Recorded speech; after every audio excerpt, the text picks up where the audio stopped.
Okay, so now let's talk about the other sides of the market, and this time is two sides of the market: the forex as well as the fixed income market.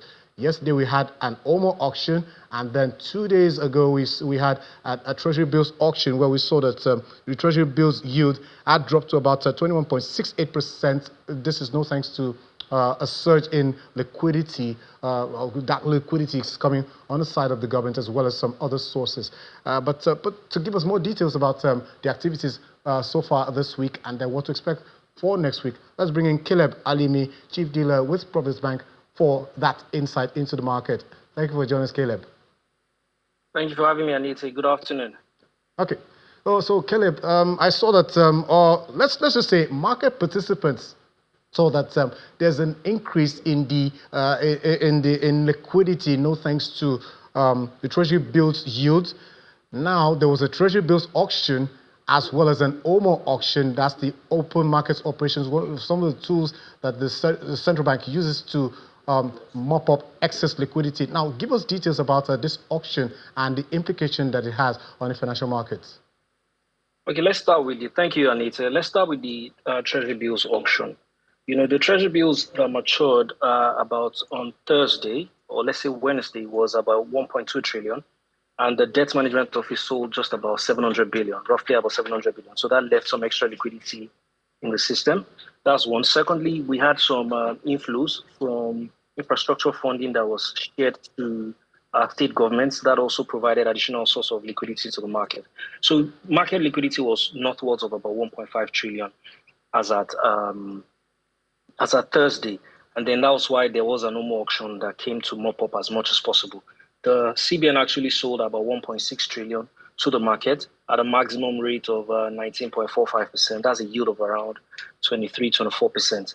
You know, and that has sort of curbed liquidity. This morning, liquidity has opened with around 354 billion.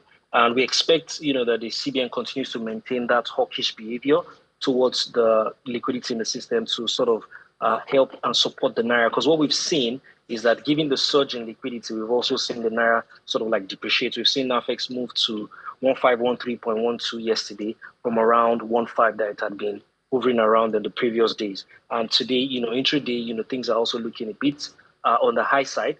But we expect that, you know, as liquidity continues to leave the system in terms of Naira, we'll see the currency begin to strengthen as well against the dollar. Okay, so now you've talked to us about this. What implication is it having on the side of investors? Are they unnerved about the yields environment? Tell us more about the yields environment, particularly on the sides of investors.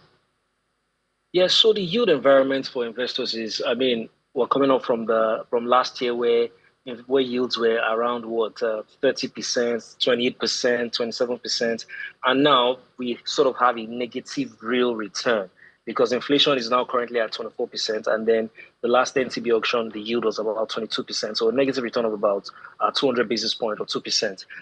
Investors are still looking at where at avenues to invest the monies, and so they'll still take that 22% over some other risky forms of business. We are still seeing a surge in demand at the primary auction. If you look at the subscription for the NTB auction, it was a little over almost 2 trillion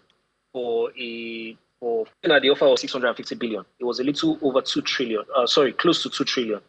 You know, so investors are not relenting in where they need to put the funds because they need to put the funds somewhere. So investor appetite is still very positive for the fixed income yields. What we expect is that if the yields continue to dip further and the gap between the real return gap widens, that's maybe worsens to around a -4%, -10%, we could see a lot of influx into the equity space. But for now, investors are still very satisfied with getting 21-22% in the fixed income space. Okay, so we'll look out for how that market, the yield environment continue to impress investors, and then of course look out for what to expect next week at the market. We'll give our viewers that view in our subsequent bulletins. Thank you so much for your time on the show. Thank you for having me.